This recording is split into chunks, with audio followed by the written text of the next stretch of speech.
இங்க ஒரு 10 பேர் சேர்ந்துட்டு மாடியில இருந்து கீழே ஒரு பொண்ணை வந்து காப்பாத்த துணியை விரிக்கிறாங்க.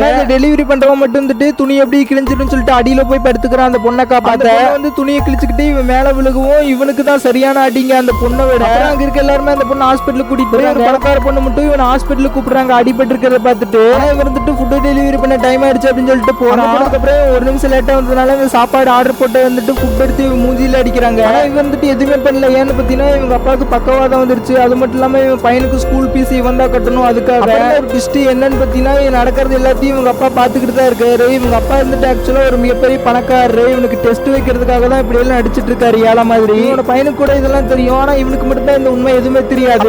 கரெக்டா வேலையை முடிச்சுட்டு வர டைம் பார்த்து இவங்க அப்பா இருந்துட்டு ஏழை மாதிரி ட்ரெஸ் எல்லாம் மாத்திக்கிட்டு கரெக்டா வந்து உட்காந்துருக்காரு. உனக்கு ஒரு பொண்ணு பார்த்து வச்சிருக்காரு, இன்னைக்கு சாயந்தரம் நீ போய் பாரு அப்படின்னு சொல்ல இவனும் போய் பாக்கலாம். போனதுக்கு அப்புறம் அந்த பொண்ணு வேற யாரும் இல்லைங்க. காலையில இவனை ஹாஸ்பிட்டலுக்கு கூட்டு போலான்னு சொல்லி பார்த்துச்சு இல்லைங்க அந்த பணக்கார பொண்ணு தான். சப்ஸ்கிரைப் பண்ணுங்க. Bye by.